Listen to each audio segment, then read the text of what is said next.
Take a second. Hello, everybody. Welcome to PR Explored.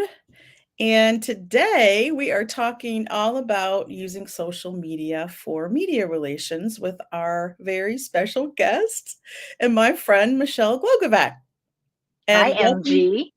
Hey, how are you? So good now that I'm talking to you.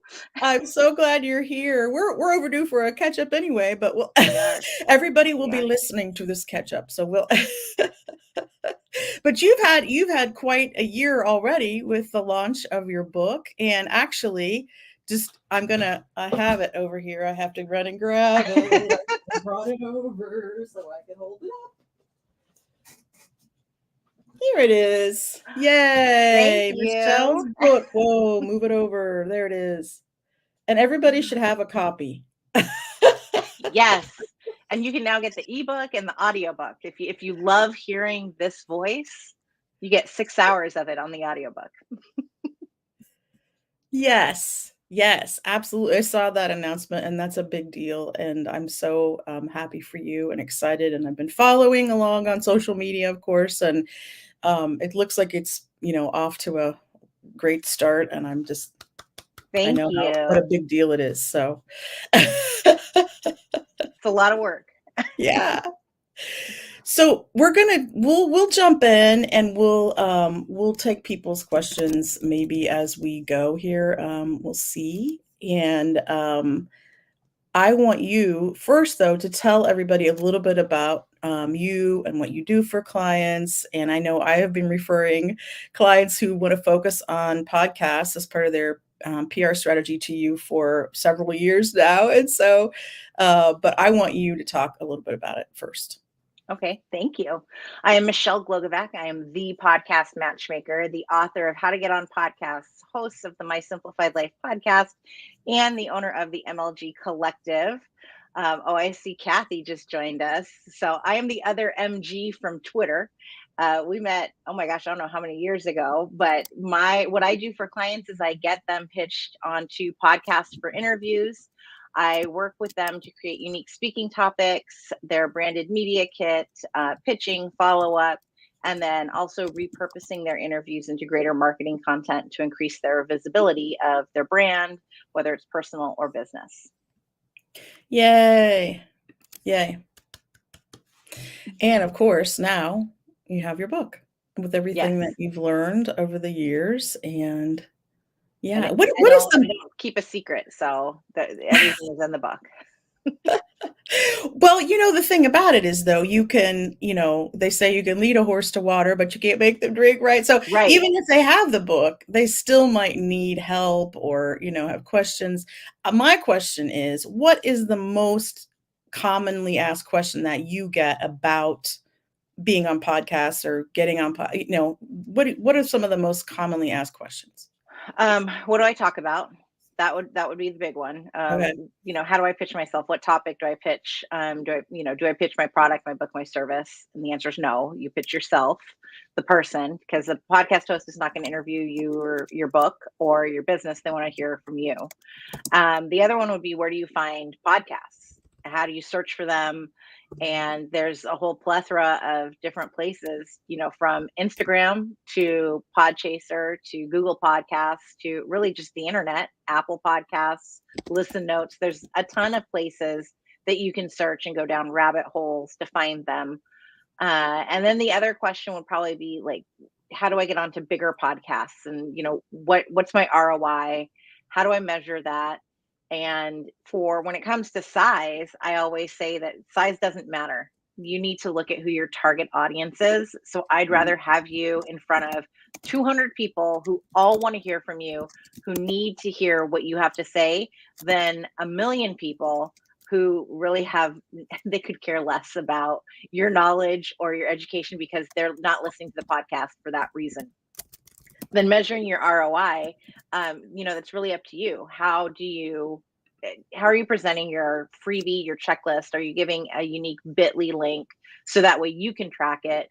Are Mhm. you asking people, how did you find me? So you can find out which podcast episode they listened to, those types of things, because downloads are not readily available. And really, they don't mean much if you can't trace what exactly you're getting from an episode besides a download.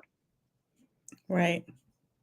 Yeah, I think there are a lot of problems with measurement in general about, Yeah, pretty much yeah, across the across board, the board. but yeah, no, I think it's just the thing I see with the podcast pitching is there's so many podcasts, and it's really hard sometimes to even reach the person that's kind of in charge of booking, or if it's not like if you can't get directly to the host or whatever, especially with the bigger ones, and they all have some of them go through one production house, and then, it's just like going into a black A hole if you black just hole. send an Yeah. email. So so yeah, I think that there's a lot people can learn, and yeah, so good. So so let's talk. Okay. So social media in general, it has been very chaotic, of course. And we all know what's happened to Twitter. Of course, that's where we met. And I've been a big fan and user of Twitter for many years. Um, but of course, it's been such just a roller coaster over there. And while I know journalists still use Twitter, and that's one reason I haven't entirely closed my account, I just feel like, it's not the only place where there's chaos. I've seen some things about Instagram being, changing some things. And of course, everybody's favorite LinkedIn, like people say you can use that for media relations, but I mean, a lot of people don't even like to be on there themselves, right? So even though I think we're streaming to LinkedIn. So sorry, Oh, LinkedIn. sorry. It's just the truth, right? My beef with LinkedIn is that it's become all salesy. People slide into your Mhm. DMs or they want to connect, and right away they're like, "Let me sell you this." Or the least favorite question is, "Oh, like you have a podcast. What do you think your challenges are?" Well, is that really a question you're going to ask me, or is this because you have a service you then want to provide me? It's just gross, and it's salesy and scammy, and everything. If you put podcast in your title, then all you get are podcast promoters from around the world who want to Right. connect with you. So yeah, Yeah. there's some work that needs to be done over there. Well, they keep adding features, but I always feel like it's not features people want. So yeah. So and Threads, of course, we're both over on Threads, but I don't see that really being a way to pitch reporters yet. I mean, I don't know, like if they're there, of course you could pitch them, but I haven't seen a lot of talk about that as far as being a way to reach reporters. So, I haven't seen it yet, but I know that they're slowly coming mhm, over. mhm, I still feel like X, Twitter, the Bluebird is where they're at, right. even though it's a firestorm, and it's crazy. I mean, I have an interview last week because of Twitter, because you posted my book and a journalist saw it and reached out to me. So Yeah. it's still there, it's still working, and I Yeah. think that it's really just making the platform work for you and weeding out, muting, whoever's toxic and gross. And I believe the algorithm is really catching up to with, if you don't engage with that, or you Mhm. remove yourself from a conversation, then you're not seeing as much of it. So Yeah. There's Tressa. Hi, I Tressa. trust Um, so that's the question I think about. And of course, Twitter has always been where we can connect with the reporters. And that was initially the reason I even, went to Twitter. I mean, I made a lot of friends and it turned into a lot of different things for me. But the fact that reporters are not leaving as quickly as we thought they might. I know a lot of people are like, regardless of your personal feelings about Twitter, you should just continue to be on Twitter. But it kind of surprises me that they're not leaving a little faster. And I'm curious to see, like, I know Muckrack has its annual survey, I think, of journalists coming out. And I'm curious to see that. if those numbers have changed at all and where they are spending time. I'm in B2B, you're probably more B2C. So, I mean, I do think that last year I remember seeing LinkedIn as being a place where you might be able to, score some more connections and hits for clients. And I do see reporters post over there looking for sources for stories, but just not as much. And I know, talk about Instagram a little bit. So they're there, but it's funny because a lot of the journalists I've interacted with or worked with have private Instagram accounts. So you can't even tag them to thank them for an interview. Uh, so I'm not seeing it as much as, with Twitter, where we're all public and it's all there, so you see it Mhm. all. Um, Instagram's more of a personal thing, it seems, for a lot of journalists. But it's personal for them, but that doesn't mean that they're not watching the rest of us who are not, locked down Mhm. with private accounts. I think the same goes for TikTok. I know we chatted about this a little bit before we started. Right. I use TikTok a little bit. Mhm. I don't do funny dances, like, not that kind of a thing, but I've had clients who will post regularly and they've garnered attraction in the media because of it. They've landed, podcast interviews because a big host saw it and reached out. I have a current client who's going viral on one TikTok video about mom influencers being really like the gateway for pedophiles. And she's Yeah. garnered over 11 million views in, Wow. in just a couple days. Yeah, it's ridiculous. So I think, depending on what the topic is, yes, it can garner it. It's just that you're not going to interact, I think, as much like you Mhm. do on Twitter Yeah. versus they're watching, or, they're kind of stalking us the way we're supposed to be stalking them, in that Yeah. kind of a sense. Yeah. Well, when you say go viral, I really, I just like that term, but that does sound But like, 11 million is pretty yeah, viral. that's Like, that's yeah, kind of, yeah, it's hard to deny that that's viral. yeah, yeah. Especially when you don't have 11 million followers to begin with. Yeah. Yeah, that's Yeah. pretty big. Yeah. Well, in the B2B world, we haven't really, I don't know, some are on TikTok, of course, but that's in my, like, I haven't tried to use TikTok for pitching. So I was just curious, like, how that would work. And then I have heard some things that Instagram is just making it harder in general for people. And um, I just don't, with B2B clients, I just don't see a whole lot of activity over there with reporters. But I just think social media is a great way to kind of get that soft, engagement, or that, just kind of like, getting to know and really building the relationships, which is what we talk about a lot. And the fact that maybe Twitter is going away is going to possibly make that harder. Although I don't know if it will actually go away. It's definitely not what it was, but I have no idea. Like, I don't know where it's going. So I I keep don't know that thinking, Elon wants to fail at anything, so he might just keep it going just to keep it going. yeah. Um, but yeah, it's totally different. And the fact that Instagram has algorithms that are constantly changing. I just saw earlier this week that now carousels are going to overtake reels. So, for Oh, everybody who's been doing videos and stuff, now you have to go back to static posts, but one. And I think that's what makes it so much harder, is having to chase all of these algorithm changes and what's trending and how do you do that, versus on Twitter, you kind of just show up and you're like, here's my opinion on this. Hey, yeah, I like you, let's engage, that kind of yeah. a thing. So it's totally, it's just different. And I think that Threads wants to be like Twitter, but Right. it hasn't caught on. The one thing I like about Threads is that people don't have as many followers, so you are more apt to be able to engage with bigger Mhm. people. Yeah. Um, and by bigger people, I just mean those with large followers that are kind of going to ignore your comments over on Instagram. But on Right. Threads, you're actually getting a response. So Yeah. I think that's a good benefit to it, Yeah. and maybe we'll see more coming over there.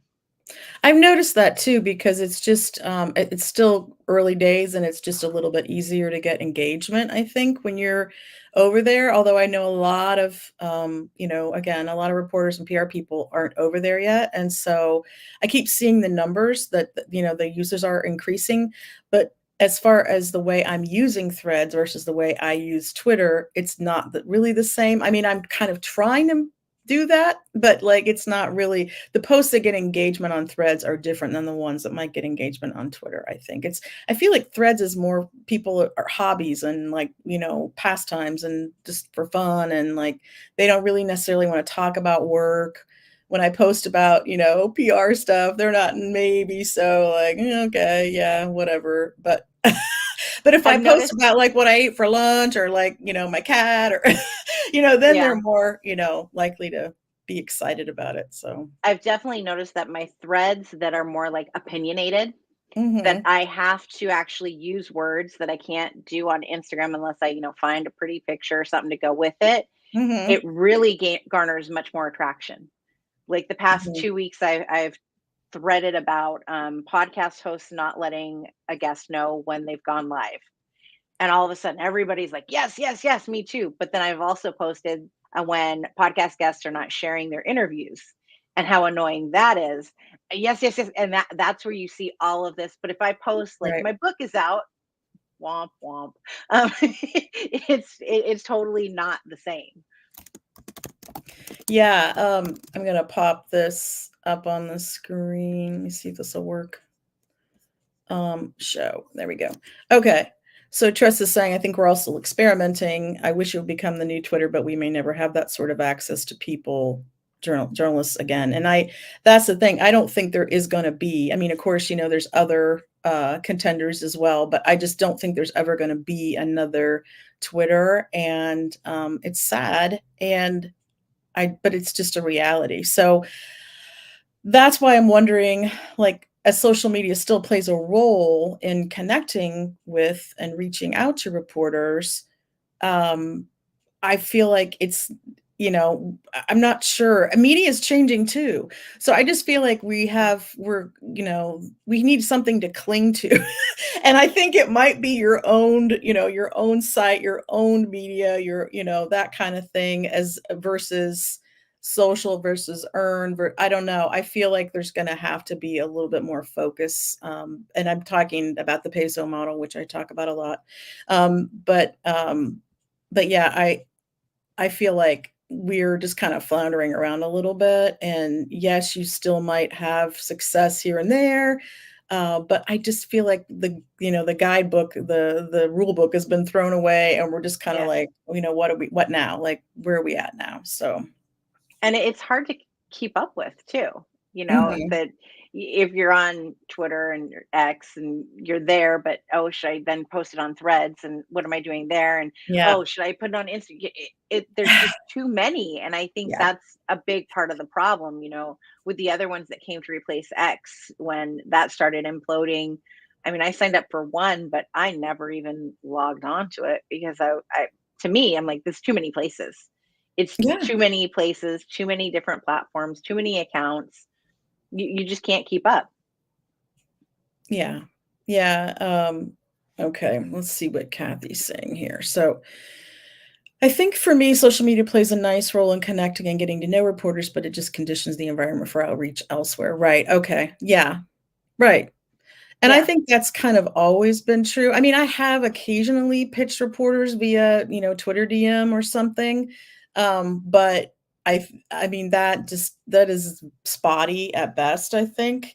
Um, and especially now. So I don't think it hurts. And I always tell clients too, like, when we're going to start pitching, I'm going to, we have our like top 20, reporters or media outlets, some combination of that. And you should be following those on social media. You should be, if you are on Twitter, follow them there. If you're on LinkedIn, follow them there, Instagram, so forth. So I just think it helps kind of like even get your name on their radar in some way. So I think you could still use it, to kind of pave the way, you know? Yeah. I think you still have to be present. I think you still have to be active. Yeah. Uh, that's really what it comes down to, no matter what platform we're talking about, too. You don't have to be Yeah. on all the platforms. Be where your people are, Right. be where the media is that you want to reach, but you have to be there and show up because otherwise they'll check it. And if you haven't shown up in a Right. month, then maybe you're not around anymore or something. It's Right. the same goes for a podcast. If there hasn't been an episode in a month, like okay, well, where'd you go? Next. So Well, that's why you have to show up. consistency is a huge issue, I mean, for everybody. I Yeah. mean, obviously, I think you and I both understand that as, like business owners, as consultants, I put my newsletter out religiously the second Tuesday of every month. And I mean, I don't miss that. Even if like I really don't. Like I just figure out a way to make it work. Even if it's maybe not as long as I wanted or as, detailed as I wanted, I will get that thing out, and um for me it's about consistency on that. And I feel like with clients even, you try to again explain that, if we're going to do something, if they're going to produce a podcast or they're going to post on social media or whatever it is, there needs to be some consistency to it. I'm not saying there Mhm. necessarily needs to be, an exact day and time, but I just feel like a lot of times reporters will look at social media when you pitch them a client. And if the client hasn't posted on their Instagram account or their LinkedIn account for 6 months or a year or whatever, that's almost, worse than not having an account at all, because it just looks like, oh, that it's just dead. Like there's just nothing going Right. on here. Exactly. And the same goes for podcasts. There's somebody asked me last week, I want a podcast, but it takes so much time. I don't think that I can do it every week. You don't have to do it every week. If you show up, Mhm. once a month, but you show up on that same day once a month and everyone knows that you will show up, then Mhm. that's all you need. As long as Right. as you said, you're consistent on it. You have to show Mhm. up and be there Yeah. regularly. Yep. Yeah, so I think there's a commitment to consistency, and then also I think people try to do too many things, right? So they might try to do every single social media platform, be present there, and it's just not possible. So that's where, you have to figure out, where is my audience spending time? Where does it make sense for me to spend time? Sometimes it's really like, what do you like to do? Because if you don't really like Hmm. to make TikToks, you're probably not going to really be on there very much, So I Right. feel like it's, you got to figure that out and find the sweet spot there. But it can take a little bit of experimentation, I guess. So, Yeah, and once you figure all of that out, create templates for, your graphics in Canva. Create the process so that way it's all plug and play once it is mm, done and it doesn't take as much time or effort. You just, change up the graphic and throw that up there wherever it is and then it's done. So, in the beginning it's a lot more time. I think you can whittle it down though. yeah, well, you're really good with Canva. Some of us struggle a little bit. And then I posted on Threads about my Canva challenges, and there were other people who are like, I'm like, I know I'm the only person that doesn't like it. And they're like, no, no, I don't like it either. So I'm actually going to work with a designer to develop some templates for this, for PR Explored, and for some for other things that are coming up. And I'm excited because, hopefully I can just drop in, dates and times and photos and things that I need to change out, so that it'll make it a little bit easier for me, because I do think the consistent look, branding, right? I mean, Yeah. it's important, because when I do it myself, it's a little bit like all over the map to a degree, and I'm just being honest. That I'm not a graphic designer, and I struggle with that aspect of it. So, Neither am I. I use a lot of their templates and then I switch out. I've got my branding guide already plugged in on Canvas. So I just switch out the colors and the fonts and yeah, go from there. And then sometimes it'll take a life of its own and I'll revamp it, but they're not yeah. professional by any means. Yeah, well, the struggle is real on that, because I feel like to be a PR, a successful PR consultant or practitioner today, you almost need, Yeah. multimedia and graphic design, and like you need all this other experience. And I have a journalism degree. I'm a writer, so not to say that I can't learn or I don't want to, but sometimes it is a little bit of a struggle, for me, when I have to like resize photos or create graphics or whatever. So that's another interesting point. Oh, somebody's talking about Canva. They made their website on Canva. Well, that's That's a newer thing. Yeah. hey, I haven't done that. I did it the hard way, apparently. I applaud you. No, I hired someone to help me with that too. It's WordPress, but like I can post my own blog post, but beyond that, I try not to tinker too much with it, because ooh, you don't want your website to go down, right?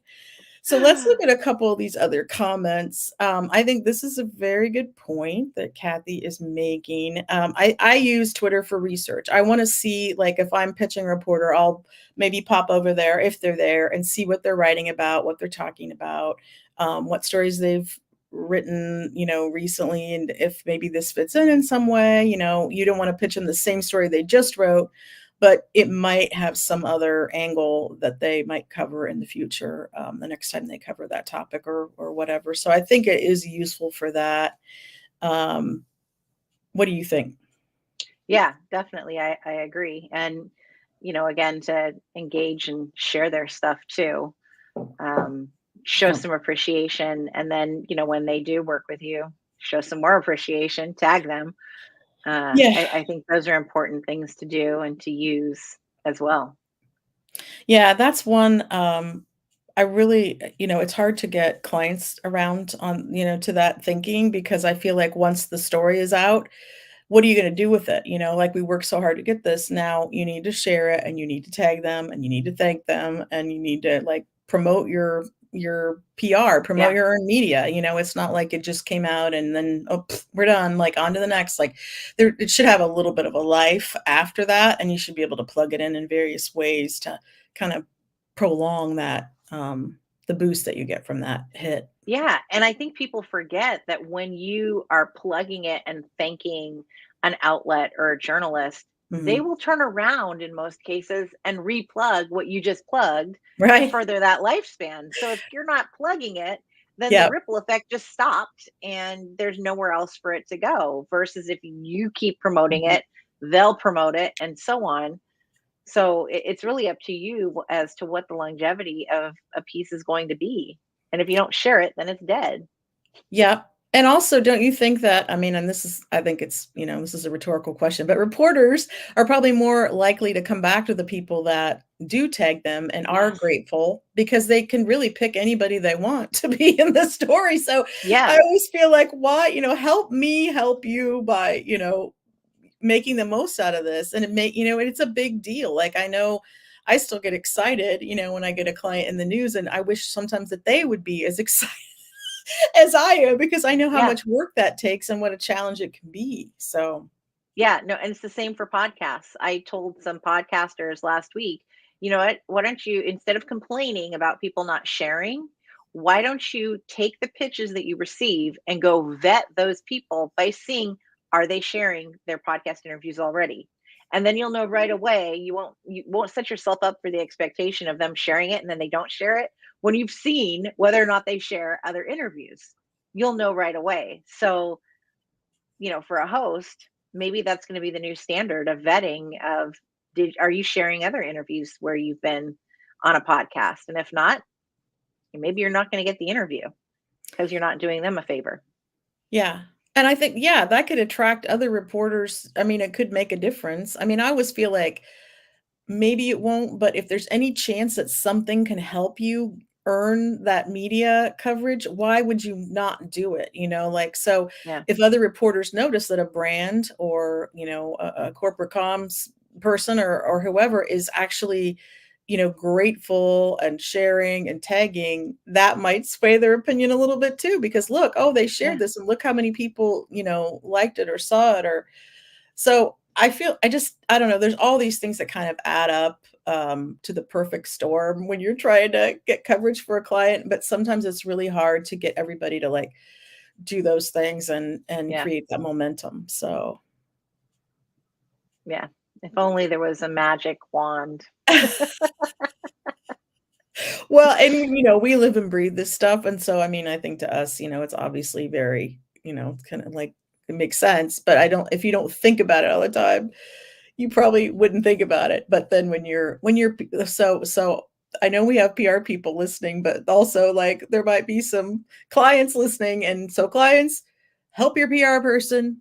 When they get you some media coverage, make sure you blast that out on your social, channels and in your newsletter, put it on your website, get it out there, send it out to your Yes. stakeholders and, your audiences. So that really helps us help you, and it makes reporters more likely to want to work with you again. And again, other reporters may see it, and they may also think, wow, this would be a great company to feature in my next story because look what they did with the coverage they got. So Yes. Preach. I got on a roll there for a minute. Uh, so let's see. I saw Jen McGinley here. Let's bring up her comment. So, okay, being visible where your audience is will help the most. Yes, your credibility, reputation, and visibility will always be important. Building community will always help too. Yes, that's absolutely true. I mean, community is kind of, it's so funny to me because community's hot right now, but like it's been like it's always been a thing, I feel like, Right. and social media is a way to build your community, but I just feel like again, it's not just about like screaming at your community. It's more about engaging and getting them on board and, like actually showing that you care and are, care about what they think and have to say. Yeah. And on community, I want to bring up something that keeps coming up on my end Mhm, is in sharing all of these interviews and how they're self promotion and that mhm, there's this ick factor. And I really want to go against self promotion as being icky or gross mhm, or sales mhm, like, mhm, because if we're putting out there something that's of value in any kind of interview, then I feel it's your duty as the person who's being interviewed to share that value with your community. And it's not a form of self promotion, it's a form of here's my knowledge, here's how I can educate you, here's my story so that you can see that you're not alone in wherever you are in life, whether it's your mhm. business, whatever we're talking about. It's really your duty to then spread that message more widely, but don't look at it as I'm promoting myself and Yeah. I you don't need to think of it that way. And I Mhm, think that that's also a reason why people don't share their interviews, because they don't want to feel like they're putting themselves on a pedestal of saying, look at me. And I get it. You like, I'm in the yeah. middle of a book launch and I've had to say, look at me, look at my book. This is where I've Right, been. Like, right. I don't want to come off as like the show person. And I get that others don't want to do that either, but Mhm, we have to promote this stuff. And you shouldn't consider it self promotion. mhm, Consider it that you are helping other people by letting them know, that you've done these interviews, you've been asked to give your opinion, and right, people want to hear what that opinion is. They want to hear that story, they want to hear that knowledge. right. So look at it that way, that you're just simply sharing your knowledge and your Yeah. story, and you're not just promoting yourself. Yeah, I think that's a great point, and what always gets me is, I know that some people do view it as icky, but, my point is if you're not tooting your horn, who is going to do it for you? And I've had Yeah. some people push back and say, "Well, my clients will do it." Well, maybe they will, and that's great if they do, but, I mean, they're not gonna be doing that, like, every week, every month, every day or so I just feel, and I'm not saying you need to do it every day either, but I also feel like we need to be a little bit more like open-minded about people that are promoting their work and their knowledge and their effort. And what I feel like sometimes happens is there's so many people doing it that don't know what they're talking about, that it hurts, like, okay, so we're all going to do this now whether or not we know what we're talking about. And there are actually people who know what they're talking so, but there's no way for that to be filtered out, like Right. the listener, the audience has to do that, on their own, right? Has to make those choices. Just like I see a pushback on people with courses and things like that, and I'm like, "Well, I understand that, but that doesn't mean that everybody pushing a course or, producing a course is that doesn't make them bad or, it doesn't make it a bad, thing for them to be doing. It might be very useful. So it's just about like, you have to make up your own mind, I guess. But that's where I think a lot of this gets a bad rep is that like, oh no, now the tech, the bros are going to do it. Everybody's doing it. It's like, and then it becomes it does become icky in those cases. But Yeah, it's very that we live in a world where the barrier to entry, a lot of things online is very low. Just as anybody can host a podcast, anybody can be a guest on a podcast, anyone can launch a business, anyone can say I'm the expert right. in this. Yep. It's very easy, and I think that, as you said, people need to filter out. look at, you can take my business, for example. There are other podcast booking agencies out there.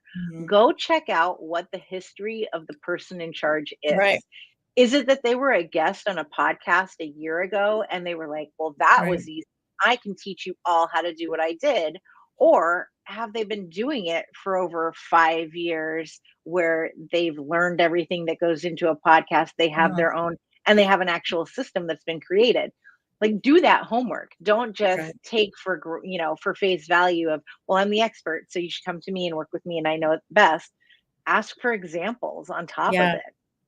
You know, Oh, I yeah.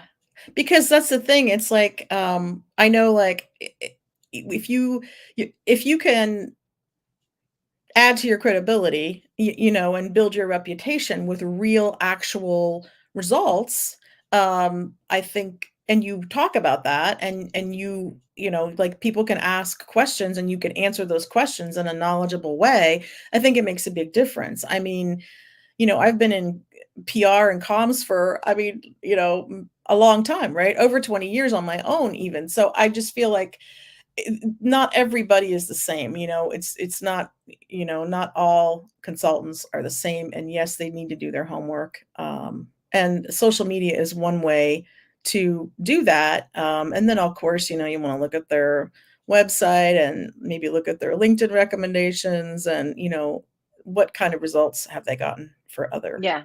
And read clients. between the lines. Like when people talk about, oh, I made 7 figures in revenue. Yeah. Great. But were your expenses also 7 figures? What was your profit? Like, Yeah. don't believe those kinds of people or coaches or whatever it is.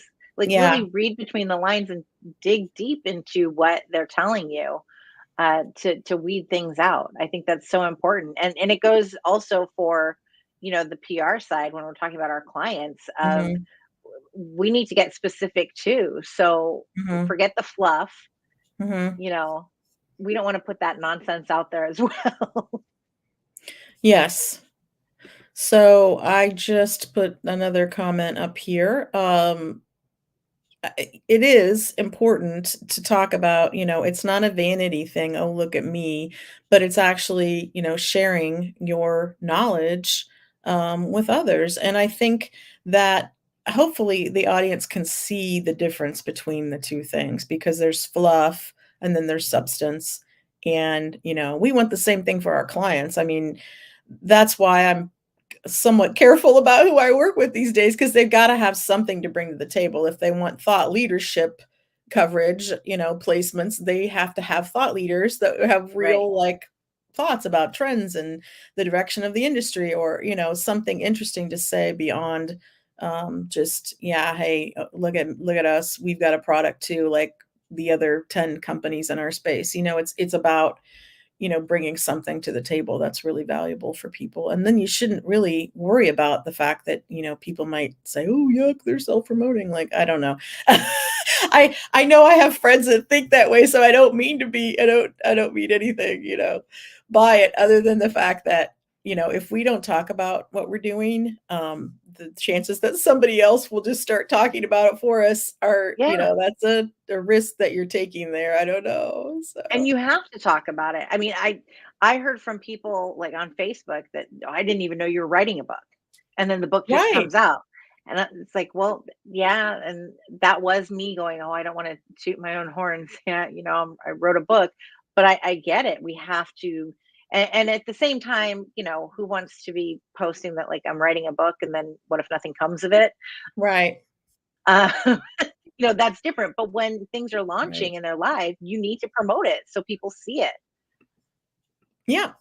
When that's I think, obviously we are consultants and we think like that because we have to do that for our clients too, and so we think like that for ourselves. I mean, I treat myself like a guinea pig, like, I try things out with my own business and things be and then if it works, maybe a client will, also, want me to do it for them. So I think it's kind of it does work that way. But I think, even if you work in-house, I just feel like, you have to get people in your company to even be talking and promoting and, building that up, and I feel like sometimes that's, that's probably the most important community, the most important audience that you have is your employees. And sometimes they don't even know about the fact that, there was a story on your company, and, they could be sharing it on social as well, and tagging Mhm. and, so forth. So it's really important to let people know and not to be shy about talking about your coverage, so. Yeah. You should be proud of it. You should be proud of it, and it takes it takes a heck of a lot of work, especially now, more than ever. As we see reporters being laid off, we talked about that last week, and we still have to do our jobs and keep pitching and deliver for clients, and it's, it's a challenge, and so that's why I feel like social media, it's worth discussing, and I think it's gonna continue to evolve, of course, but I feel like there's just been so much, going on the last, I'd say even the last 6 months with it. And I swear every day for a while when I woke up, I thought Twitter was just gonna be like down the tubes, Yeah. and what's the strategy post Twitter, So it's again, I don't know. But I think we've had some good comments and ideas today. And so Definitely. Yeah, we just have to keep showing up. but where? How many Wherever places? you What are the love right to places? be. It's not easy. So, and I've never really thought of YouTube as social media, but it is. I mean, Yeah, seems everything is some form these days, so yeah, yeah, it's not going anywhere. yeah, yeah. Do you have any other final thoughts? I think we'll probably wrap up here in a minute unless anybody has any more questions, thoughts. No real final thoughts, just keep showing up, keep engaging, don't give up, I think that especially as you mentioned with, journalists being laid off and we're seeing things shut down and I I saw the other day that somebody said, well, this is like why podcasts are popular and becoming more popular because you have the media, you know, laying people off, but podcast hosts aren't. And I hate to even think that that was gross to me to even compare the two. Mhm, Uh, but we need to support, all of the media, the journalists, the podcast hosts, whoever it is, mhm. by sharing what they do, sharing where we've been, sharing where our clients have been, and to really just keep doing that and show our appreciation because people are losing jobs. People, it's a weird world we live in. Yeah. Well, it helps back to the point that it helps the journalists too when you share the story and tag them, Right. because obviously the more, views on a story, the more it's gonna say, "Oh," tell their boss that their stories are being read, being seen, being heard, being watched. So I think that's another really important point. How do we support our journalist colleagues? Well, by, sharing, tagging, thanking, and recognizing them. I think that does help them. So Yeah. that's a good point, and it dovetails right back into what we were talking about last week on PR Explored. So, I wanna thank Michelle so much, and I wanna hold up the book again. I Oh, don't thank here, I you. need to move back. You can see the book, look at it. It's such a I love the cover of the book. But I Thank mean, I you. love the content of the book, even more, but it's just it's a great book, and I think that, it would be a really helpful addition, to anyone who works in the biz's library or people who are doing their own PR, which we know a lot of people are doing that too, so. Thank you. Yes, thanks for being here, and I Thanks will for having be me on. yeah, I hope I hope people are enjoying this, and we're gonna have more episodes coming up. I'll be announcing, some more guests, and, I hope that folks will tune in next time, and thanks so much for being here. Thanks, MG. Bye. Bye.